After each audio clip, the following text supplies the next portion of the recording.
All right, we are going live now. We'll just wait a minute and let things settle in a bit. But first of all, welcome to the first ever live listener race recording, the first ever live version of this episode. So I'm sure there'll be a few errors that come along, but hopefully we can resolve them as we go along here. And I am pretty excited to be doing this episode actually. So yes, we will get this thing rolling in a minute. So yeah, of course, we're going to be going over new metal and my favourite albums from all time in regards to this genre. I'm sure there's a lot of hate in regards to this genre, but hey, it's a genre that I grew up with, it's a genre that I loved, and it's a bunch of bands that inspired me to listen to a whole bunch of future musicians as well and broaden my horizons, I guess. So, hopefully you share a lot of the views that I've got in regards to what are the albums that are coming up, and I'm sure that a lot of people will. So if you have joined the chat, I don't know if it comes up with messages saying this person's joined or whatever. If I don't see that you have joined the chat, I apologise in advance just for not shouting out to you. So for people in the chat, thank you very much for joining in. And if you're watching this after the recording, well, I hope you enjoyed this episode. So I'm just getting a notification now just saying we are live. And here we go. So I'm just going to get a few things prepared on my screen. And the main thing is just flipping between back and forth. And just making sure I'm getting it right.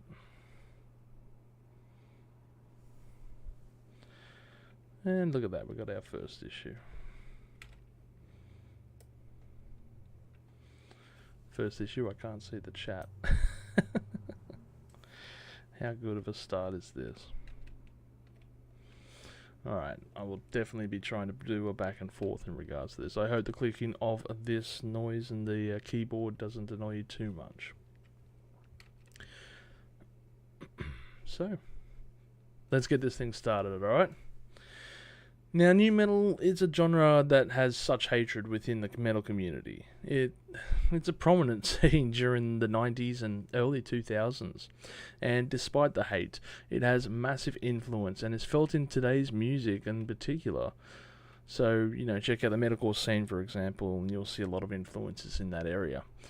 The genre itself, new metal that is not really a subgenre. It's more like an umbrella term for a number of musical styles, and it's like a boiling point of several genres, really, including heavy metal, hip-hop, alt-rock, industrial metal, funk metal, and grunge.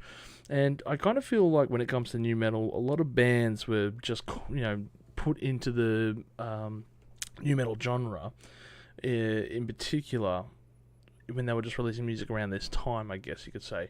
They were just lumped in with them. Oh, yes, you're a metal act and you're from the late 90s. You're new metal.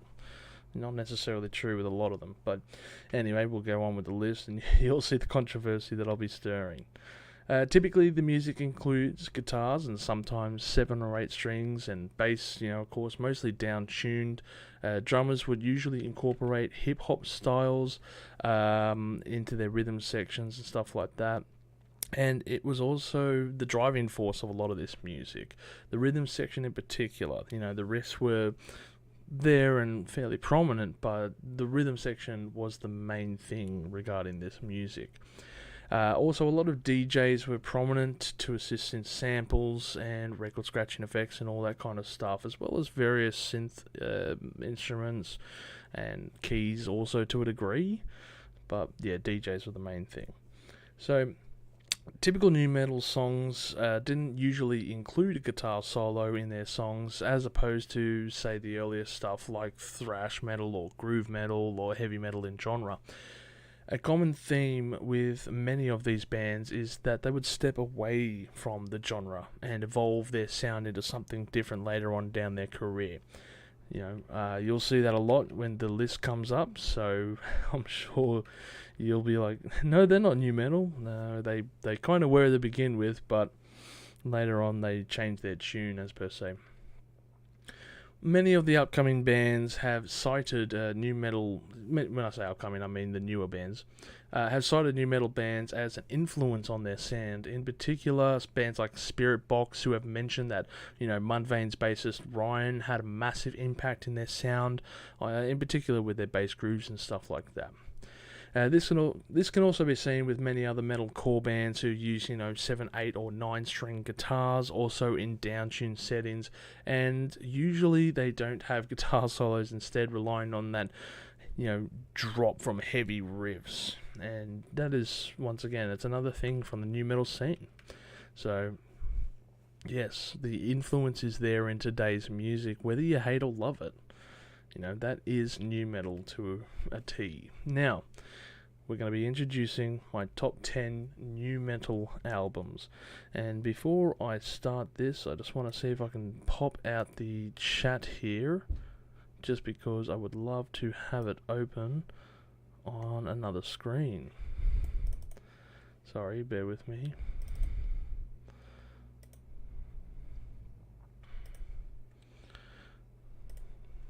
Just clicking a bunch of things and hoping it works. I had this working before.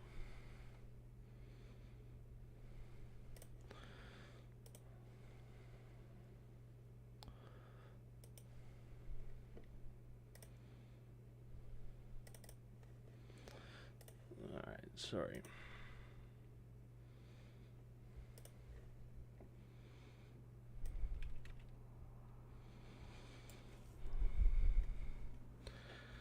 Okay. Like I was saying, now another common theme is that many of these albums below will stir controversy with fans stating that it's not new metal. I stated that before, but that's the hatred for the genre. Even the bands themselves just hated that label, so they would kind of get away from it. So, anyway.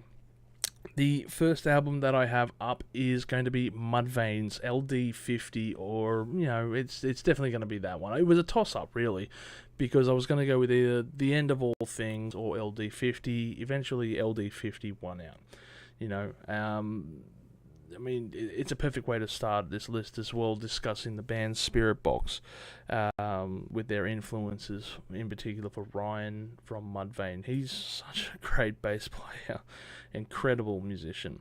And they're a very underappreciated artist, in particular at the time. It seems like in hindsight now, everyone's going to flock to them and just see what an impressive band they were. They did pick up a bit of traction later on, of course, with, in particular, The End of All Things, but LD50 kind of flew under the radar at the time. It was such a hard pick between LD50 and The End of All Things, but I feel that LD50 wins because it fits this genre more, while End of All Things ventures into kind of progressive metal and even gent at times. LD50 was more to the style of new metal. And really, this album has aged like fine wine. It's gained a lot of praise over time, like a late masterpiece, if you will. I remember also, I remember hearing this for the first time and being blown away, really. A friend lent me the CD, so thanks, Rob, if you are listening, and it was just mesmerizing, like nothing I'd ever heard before. What is this crazy band pumping out little bass lines in between and just doing its things? So, yes, it's absolutely nuts, this band. This album, I should say, in particular. So we go over the tracks for the album. You can't go past Dig. The goddamn meme that exists because of it. Bing, bing. Dig is one impressive song. It's such a masterpiece and a masterclass. So much aggression within 3 minutes and all that, and it follows up with, of course, Internal Primates Forever. There's some other tracks that are really good in there, like Death Blooms, Cradle, one of my favourite Mudvayne songs of all time, Nothing to Gain, of course, based on Ed Gein, that infamous serial killer, which was also the inspiration for the movies Texas Chainsaw Massacre, I think. So yeah, there nothing to gain. That's GEI, sorry, N. But yeah, there is like such an incredible set list of tracks here that just seems to go on with this chaotic themes and such. Severed, Under My Skin, and a few other songs there. And LD50, if you weren't sure about the name of this album, is based on a medical term, lethal dose 50. Basically, what is required. This is probably going to be bad to announce on live stream. What is required to kill 50% of participants? It's a pretty ballsy name to begin with for an album. So yes, it's like, how can we kill 50% of our fan base? I know. Let's just put out this album. In particular to their prior works, which was very rough around the edges and all the rest of that. So, yes, the first album in particular, it's just that crazy stuff, So, yeah, let's get into the next album here. I mean, I have to say also, it's also great to see that the band has reformed and is touring again. So, here's to hoping for a tour down under. And maybe an album in the future. And by the way, I hope you have a drink ready for this episode, because it's going to be a bit of a long one.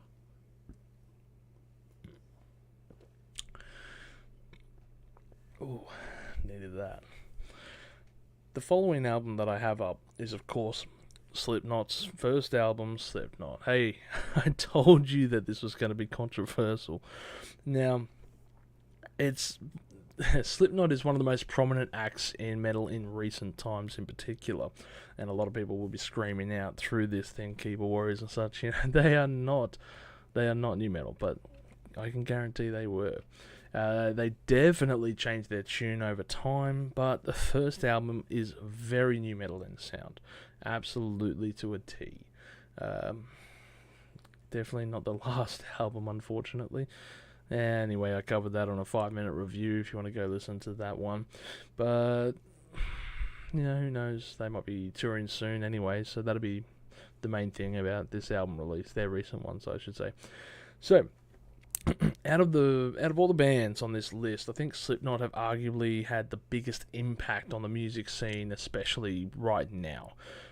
Corey Taylor, such a...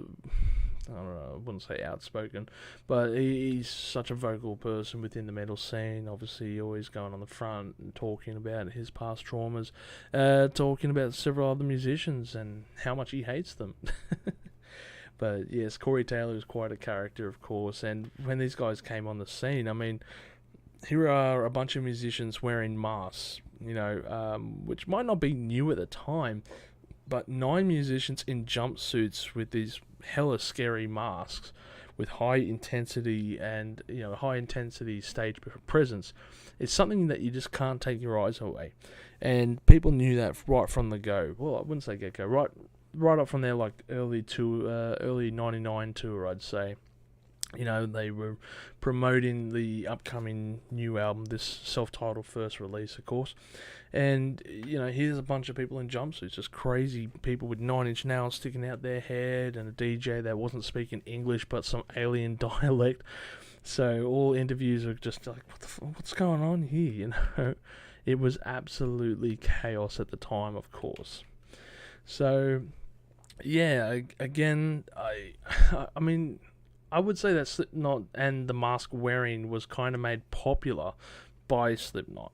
And I know that Mushroom Head may have been doing it before them, but the publicity that Slipknot received kind of swayed that scene. I mean, Mushroom Head are a fine band, but their influence wasn't as big as Slipknot, So I'm sure there are Mushroom Head fans out there who are still bitter at Slipknot, and well, that's, I guess, the way that the cookie crumbles, unfortunately.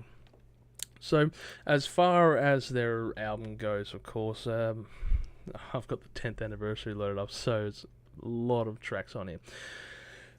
Eyeless, Sick, Wait and Bleed, I mean, come on. I knelt down felt. Yeah, Serving Spitted Out, Tattered and Torn, Purity.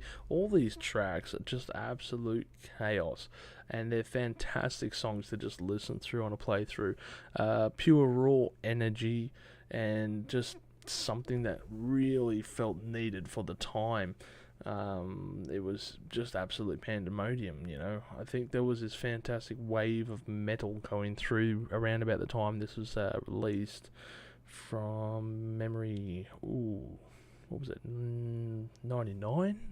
I think it was 99 that it came out, yes. And yeah, there was this need, I guess, for some kind of new metal, obviously, given the genre. And this kind of filled all the holes that everyone was really wanted to see. So, yes, Slipknot's self-titled album absolutely fits that new metal genre scene. They did a lot of sampling, a lot of DJ scratches, all that stuff.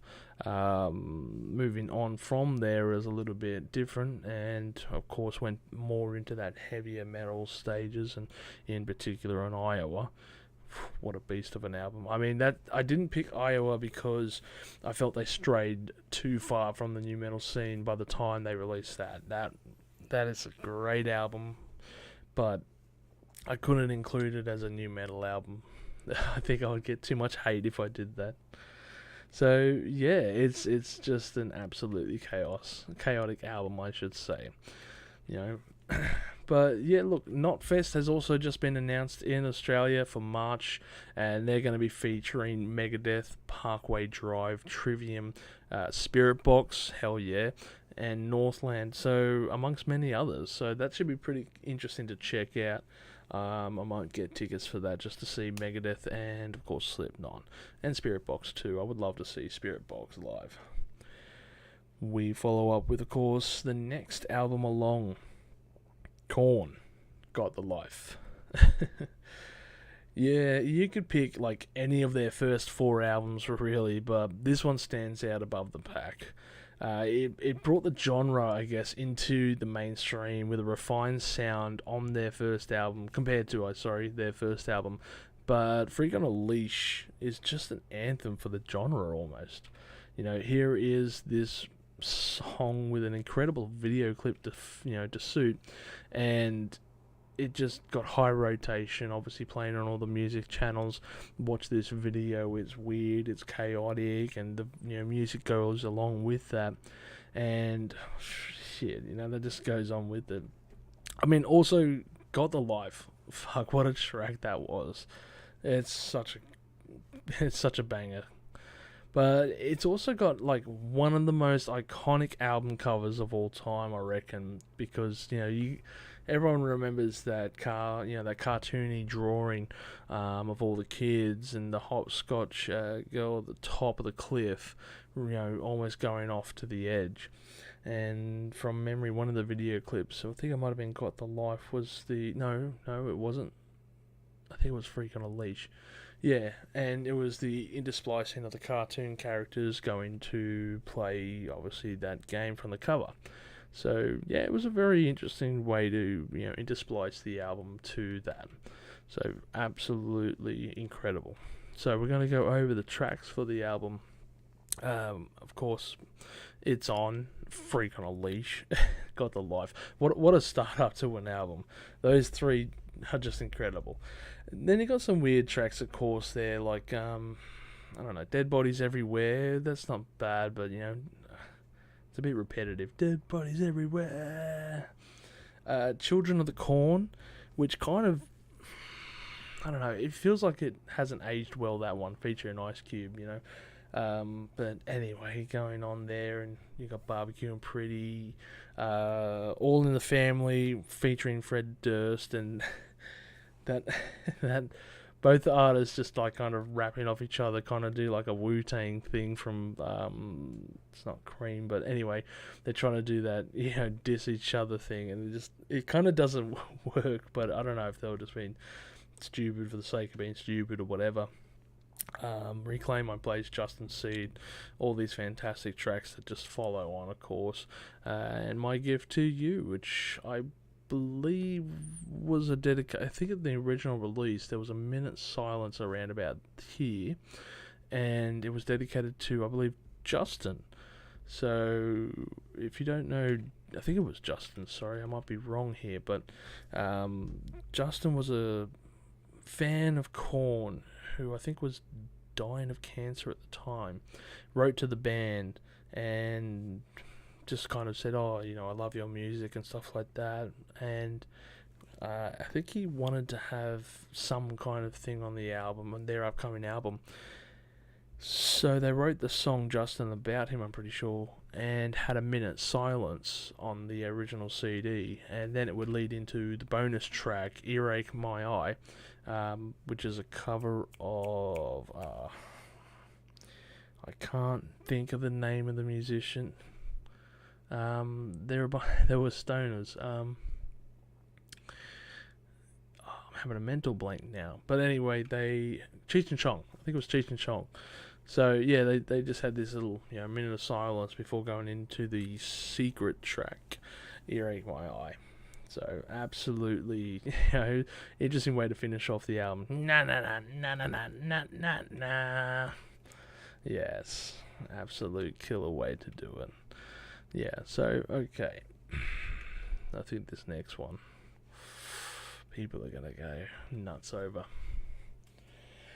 And we got a Rage Against the Machine self-titled album, Rage Against the Machine, 1992. Here we go. Rage, fucking rage. Now, speaking of iconic album covers, damn, this is probably up there. Amongst the top 10 iconic album covers of the 90s for sure. That album cover is just burned into, no pun intended, burned into our minds. But it's almost, they are almost the granddaddy of new metal albums and bands, Rage Against the Machine, when you think about it, when you break down their music and all the rest. I think there's only one other album that might have served more, an influence, but I wouldn't call them at all new metal. I would discuss it in probably another stage somewhere. But pretty much Rage Against the Machine self-titled album is kind of like what bands had to be, moving forward. That sound, that rapping and all the rest of that. The main thing though that was the difference, of course, was the guitar and the guitar effects. But anyway, that's for other bands. In this particular one, Tom Morello. So yeah, like I said, this album was kind of like a blueprint for what nu metal would become. Got all Zach De La Rocha's rap lyrics and stuff like that, angry sound, drop D tuning, Brad's fantastic bass work throughout, and the very crisp drum sections, just absolutely nuts. So yeah, rap verses, like I was saying, all the rest of that. And now I have actually visited the memorial where this photo was taken on the front there. The monk in this photo, and I'm going to mispronounce his name here, is Thich Huang Duc. So yeah, that's in the middle of Saigon. If you find yourself visiting Vietnam, yeah, come visit it. It's a nice little memorial site for that what happened. The middle of a busy cross intersection. And yeah, it's a nice little memorial to him. It's a good little 5-minute place. Place to visit for a couple of minutes or whatever. And it's not too far away from, say, the touristy areas. So you're not going to get too far off the track. So of course we're going to go over the tracks in regards to Rage Against the Machine. The opener, bomb track. Killing in the name. Absolutely incredible song there. Follows up, Take the Power Back, yeah, Settle for Nothing, Bullet in the Head. Absolutely incredible tracks there. Know Your Enemy, and Wake Up, which I think was also, just Wake Up is a great song, and I'm pretty sure that was used in the soundtrack for the first Matrix film.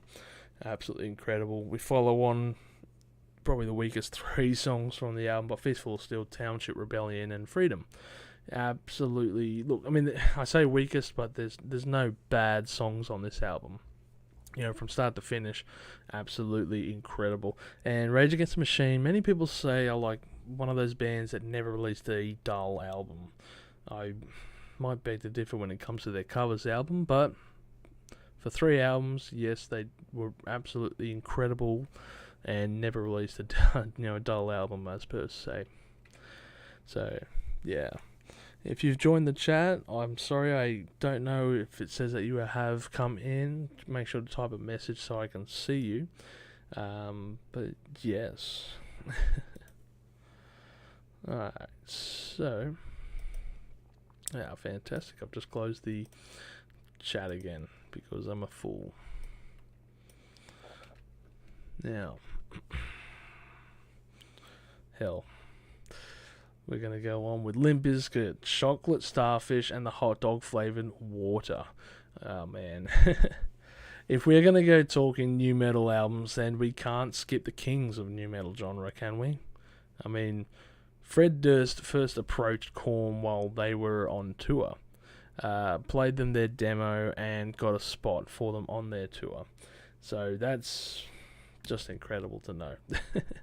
You can thank Korn for their music, but this is a band that just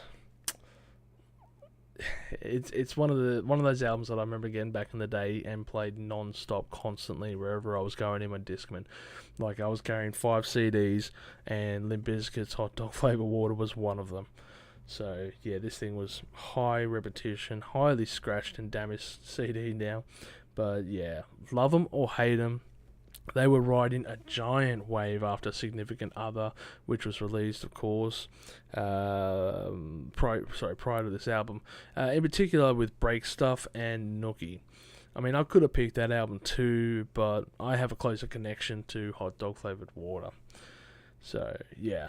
Ooh, no pun intended in regards to that one. But anyway, I will say this.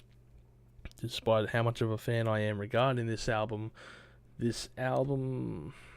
while I've replayed it so much, it hasn't aged well. So, I will admit that. I can at least say that. Doesn't mean I don't like it any less, it just hasn't aged well.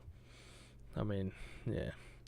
So, that's my bias showing, I guess. But, I mean, Fred is a fairly subpar lyricist and singer, to put it mildly, but he knew what he was doing when he was with the band and what he was going for with his angles. The guy was like playing 40 chess with all of us. In particular on this album, he used a lot of lyrics from other famous songs. I can think of, for example, 9 Inch Nails' Closer from the first track, Hot Dog Flavored Water. And he mentions the tracks, you want to F me like an animal, over and over again. So, he would incorporate some lyrics from other bands for his material, because, people would say, yes, that's lazy writing because you're just writing off the curtails of famous musicians or whatever. But yeah, you can say that, sure.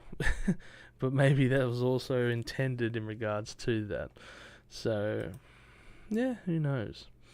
I would say that was a pretty clever move.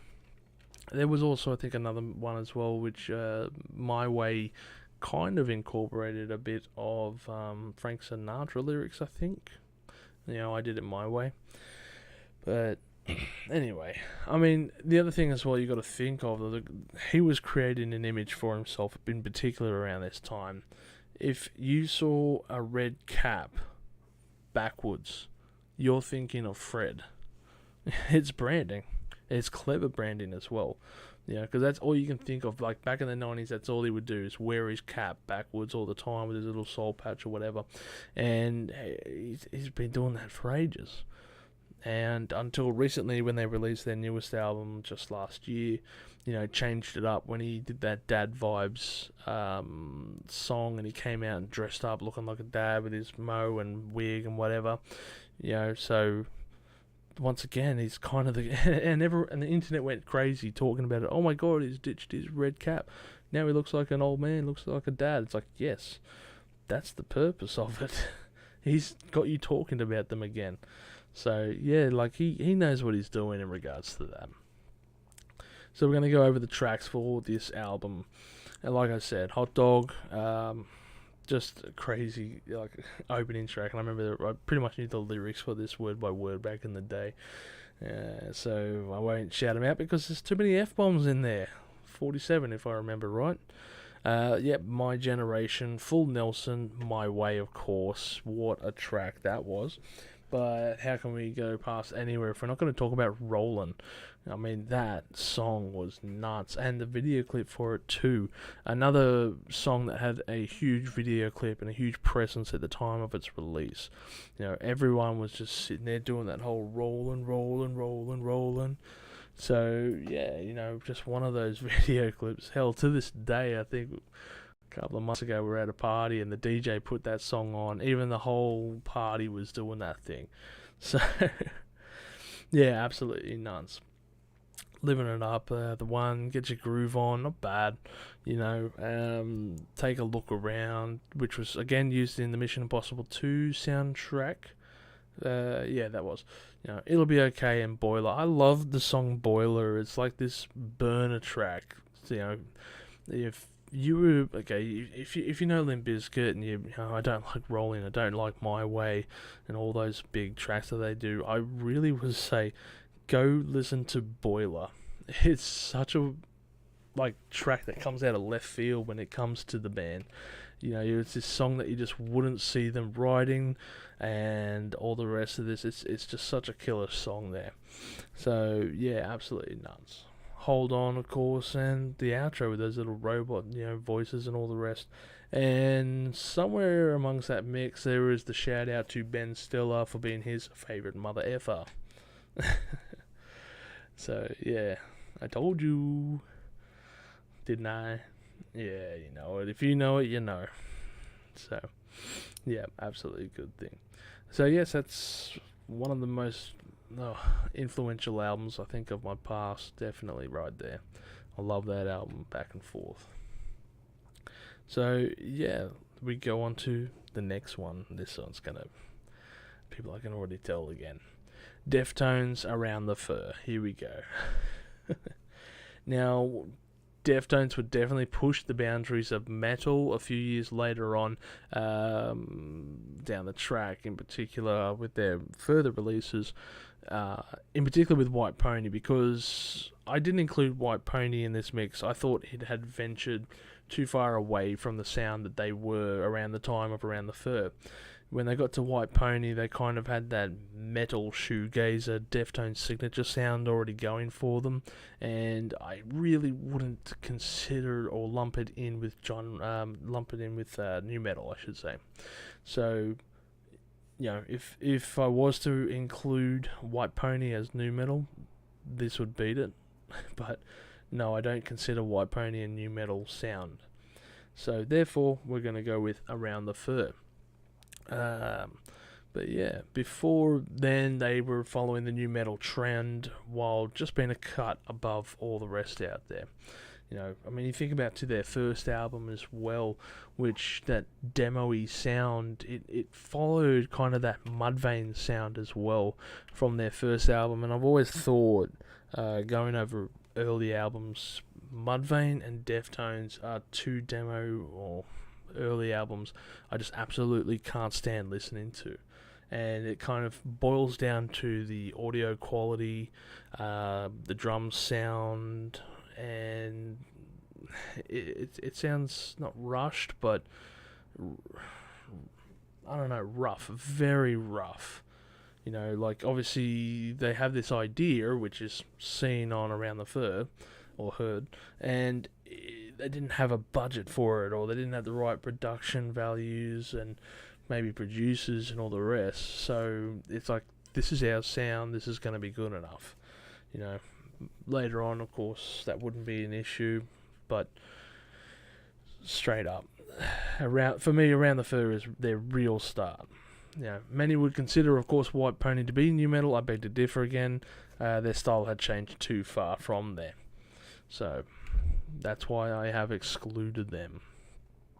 So it's a drastic change in quality, as I mentioned, from their first album, which is, you know, it's a great thing to hear. like music to my ears. So yes, it's just fantastic to hear from there. So we're going to go over the tracks now. The opener, My Own Summer, Shove It. I love that track from the start there. Mascara, Around the Fur, Rickets, Be Quiet and Drive, Far Away. What a banger that one is. Lotion Day, The Flu, Head Up, and MX. So all of these tracks, it's a relatively short album, absolutely incredible album. And from what I remember, the album cover is pretty iconic there. That lady dressed in the bikini just at some party, and the photos taken from above here or something, very suggestive. And she only came out recently, maybe within the last 12 months from memory, and discussed why she was there. It was an after party, I'm pretty sure. There was a photographer on scene, and I can't think of his name, but I'm pretty sure he was directing the music video clips for them around about this time. Sorry. And he was taking photos, and he took that photo, and she was very upset in regards to it, of course. Get out of my space type of thing, and just said, yeah, alright, I got this photo, but that's the one we're going to do. So yeah, it ended up being the album cover. Interesting little note if you didn't know that. So also in regards to the album, Max Cavalera would also appear on this album on the track Head Up, doing vocals and guitar in his first song outside of a Sepultura release. So his first solo-ish kind of thing, I guess you could say. So I love this next one. Linkin Park, Hybrid Theory. And it's probably the perfect nu metal album. It also spawned a follow-up album that would be the norm in the nu metal scene, with their remix album of these songs called Reanimation.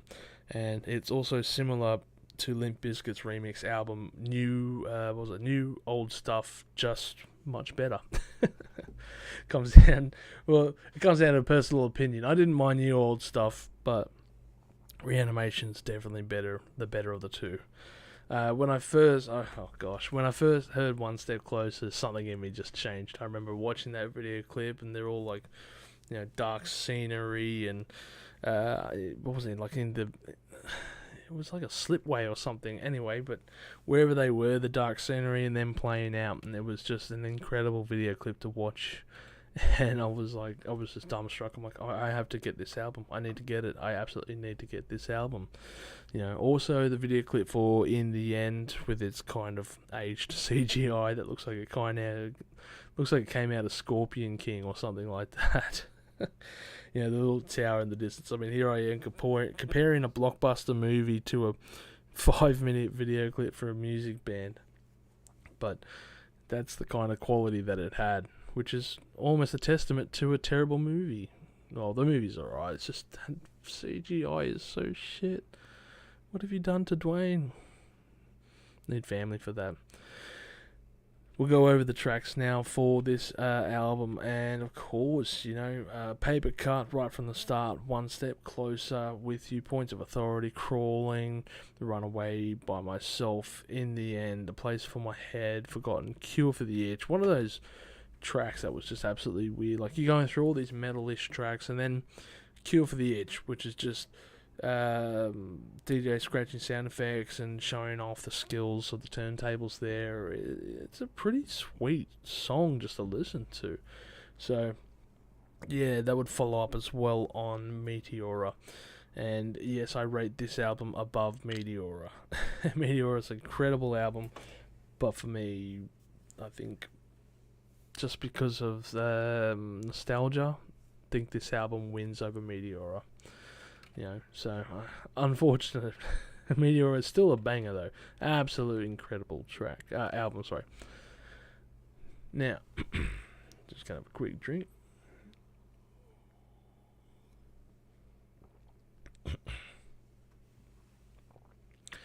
The following album we have up: System of a Down's Toxicity, Armenia, represent.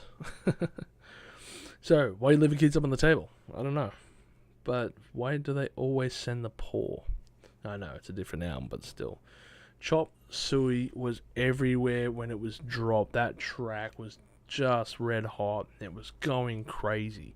Everyone was thinking, what is this? What is this crazy song? It just had the hooks. It was absolutely incredible for a song, and they just nailed it with that video clip and the camera transitioning going from light to day, and the people going crazy in that little car park there in the hotel, and in between the videos there was the scenes in the hallway where it was like fisheye lens type of thing, absolutely just going crazy. I mean, that just looked like such a fun day to record this video clip. Absolutely fantastic. Also, a great cover for the album. An album that would become iconic and stand the test of time, like the Hollywood sign itself, but served with great irony on both sides, really. For the band taking a stab at a shallow world, and for the album becoming so famous that this cover is synonymous with the band. So, bit of yeah, absolutely incredible there. Funny irony, I guess you could say. The tracks in regards to this album, opening up with Prison Song, of course, they're gonna build a prison. Dun dun dun dun dun dun dun dun dun dun dun dun dun. Needles, Deer Dance, Jet Pilot, X, Chop Suey. I mean, come on, Chop Suey. I feel like playing that right now. Then you had some really weird tracks in between, like Bounce, and that one was System of a Down, people. Yeah, they're going to be doing some weird songs, of course, amongst the mix. Forest, Atwa, Science, Shimmy Toxicity, Psycho, Aerials, and what a way to close out that album with Aerials, and of course Arto at the end there. That was, at least on my CD, those two tracks were one piece. So you played out Aerials, and this kind of somberish piece would just have this song playing out towards the end, dun dun dun, aliens in the sky, and then it just would fade out to the traditional instruments just coming in with a do. Anyway, but yeah, absolutely incredible way just to finish off an outstanding album, and one of my favorite albums, of course, of all time. So, absolutely nuts there. I'm just gonna quickly check something out.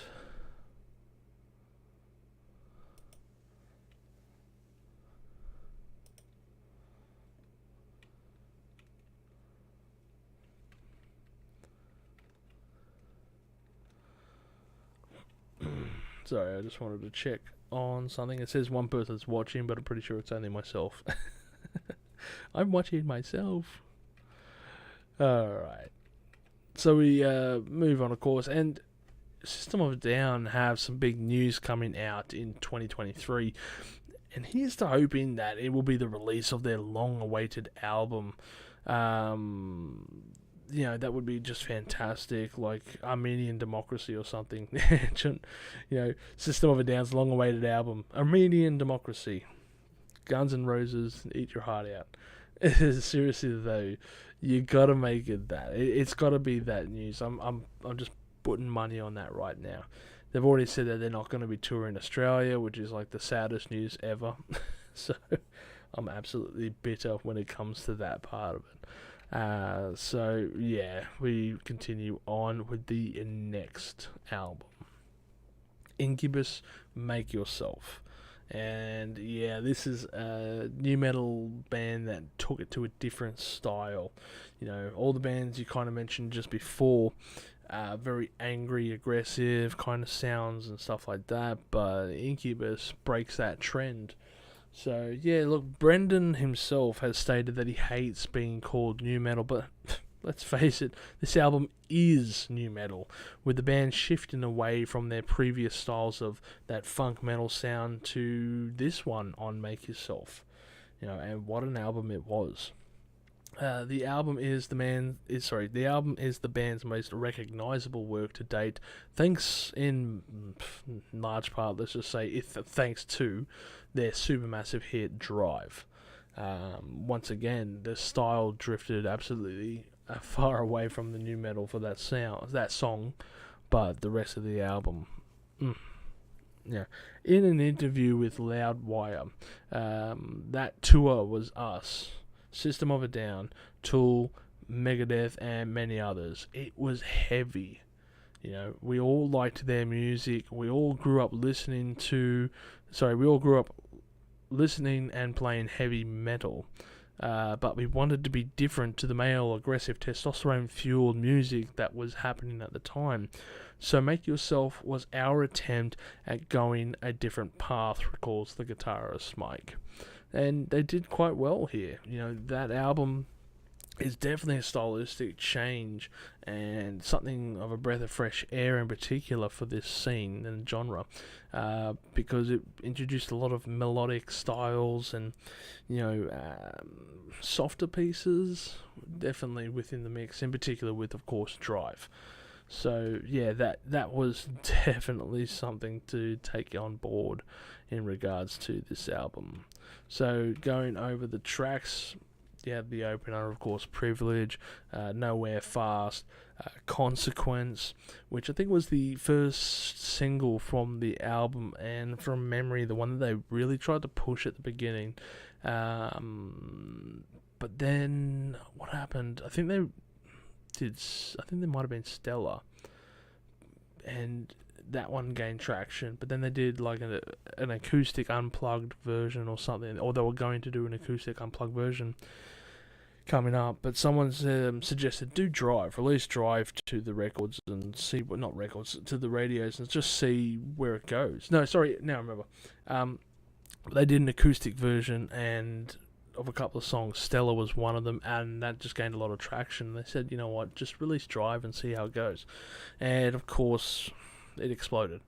So yeah, that single being released was just the biggest push of their of their career, if you will, with that fantastic video clip to go with it of him being drawn in and coming to life and all that. And of course, to all the fans out there who were just wanting to see the singer with no shirt on, hey, it's up to you if you want whatever you want. And I believe from all future live performances, every fan was like, get your shirt off, oi, get your kid off, oi, go on. So yeah, that kind of made it something intimidating a bit to them, but I'm sure they lapped that up with enjoyment. But yeah, you had other songs as well, like The Warmth, which of course, is this very easy flowing song, and just absolutely incredible tracks here, Consequence, I Miss You, Pardon Me, the self-titled song, of course, and Drive, just an absolutely incredible song, that one by itself. Battlestar Scralachica. So again, kind of like with Linkin Park following on from there, I guess, like a little bit of DJs and sampling and all the rest of that going for it. So, they definitely had something here, and their follow-up album, Morning View, pushed more towards that alt rock, laid back kind of sound, and that's an album I really enjoy as well.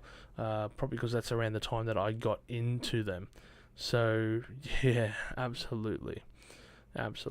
So yeah, that was an absolute freaking gem from that album. So what will be up next? We will of course move on to the following album, Soulflies. So, self-titled album by Soulfly. Yeah, I'm sure this entry will piss many off, but their first self-titled album is so new metal it couldn't be misunderstood as anything else, really. Max Cavalera, one of the biggest thrash metal gods, in particular of Brazil, pretty much just split from his band Sepultura that he created with his brother, and I'm sure he just wanted to get out and try some things, and Soulfly was the band to do it. It was his band. He was going to try things. He was looking at the genre, in the scene, and just going, what should I do? What do I want to do? So no surprises there, really. And when you think about it as well, a lot of his contemporaries, or at least half of the big four of thrash metal, would venture into new metal. With Metallica doing Saint Anger and Slayer on Diabolus in Musica, with of course each failing miserably. But this one really launched him. So it started traction, I should say. I don't know if he's really ever exploded, but yeah, I remember getting this album ages ago, and I was like, oh, what the heck is this? Borrowed it on a whim, and just didn't look back from there. So yeah, Brazil's own thrash metal god Sepultura and Max Cavalera would split with the band in the 90s and eventually form Sepultura, as mentioned. Their first album would be a massive change in sound from Sepultura, going for that new metal sound before shifting away to a much heavier metal sound that we love, of course, from the band and their other albums released so far. And they've done something like 12 or 13 albums now. Their most recent album, Rituals, I think it was, just only came out a couple of months ago. So he's still going strong. He still releases an album like every 3 years nearly on average. So the guy's doing absolutely incredible work there. For the tracks of this, there's a lot of songs here compared to future releases. Usually his albums are done like 10 tracks or something like that. But this is like 15, 16 songs or something. So, yeah, you got I for an I, No Hope equals No Fear, Bleed, Try, Bumba, absolutely incredible, the songs. And he was bringing in that influence that he had from Sepultura with the tribals influences and the sounds, the rhythms, that groove kind of metal sound into this album. And he was just flexing it a bit and switching it up for the newer sound that was new metal. And it's quite an interesting mix. If you haven't heard of Soulfly, or if you haven't listened to the first album, I would recommend it, depending on where you've gone with their albums. But yeah, like if you haven't heard of Soulfly whatsoever, I really would say go check them out. Maybe not this album first. It depends on where you sit in regards to the metal scene. But probably their third album would be a good start. But this is pretty much like as close as they ever got to new metal before doing their heavier, thrashier, sludgier pieces. They do change a lot over their following releases. So depends where you catch them at. I know Max Cavalera was also going through a lot of personal issues around the time that this album was released. And the album is actually dedicated to Max Cavalera's stepson, who passed away prior to the album being released. And from what I understand, a few of the future releases as well also are dedicated to family members who passed away, unfortunately. But yeah, you got some absolutely good songs here. First Commandment, which obviously Thou Shalt Not Kill, which I think, if I remember properly, I think his stepson might have actually been murdered, and I'm pretty sure this was like the healing process behind this, behind him was writing this album, and obviously songs like that. There's other ones like the Crazy song, The Song Remains Insane, a good play of course, Led Zeppelin's The Song Remains the Same, but not a cover. Don't get that mixed up at all. And absolutely other crazy ones: Carmageddon, Prejudice, No, Fire, Quilombo, Ambara. There's a lot of Brazilian sounding songs here that I just am not going to be able to pronounce properly. You also had the start of the instrumental track in Soulfly, which would just continue on every future release up to date. So there's something like 12 instrumental songs called Soulfly.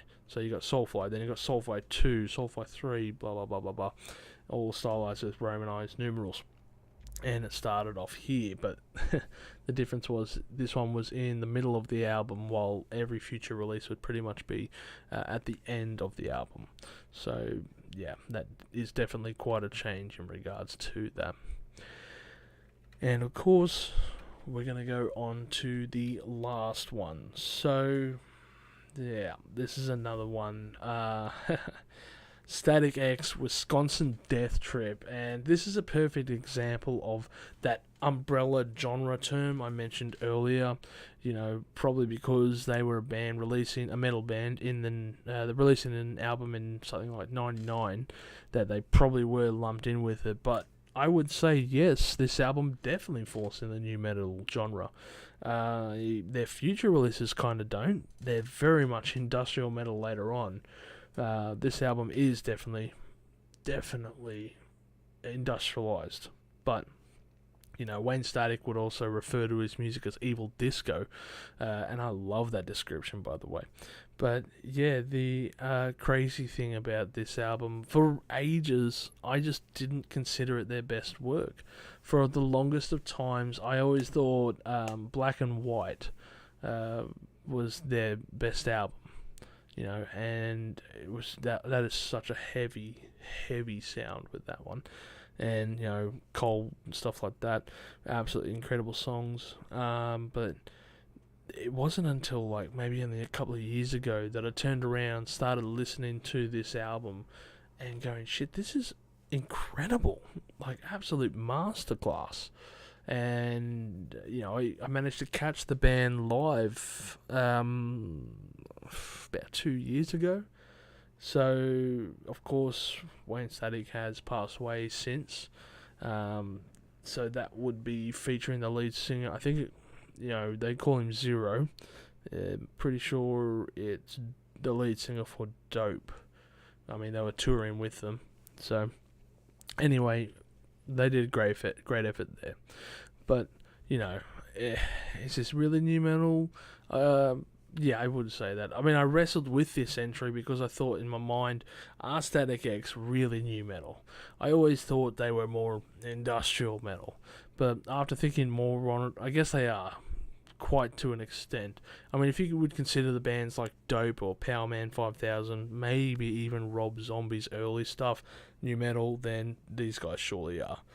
And they definitely leaned into that, you know, more industrial sound later on, or more than any other band on this list. So, you know, new metal doesn't have to be this narrow view. It is a broad encompassing sound, like I've just said before with Incubus.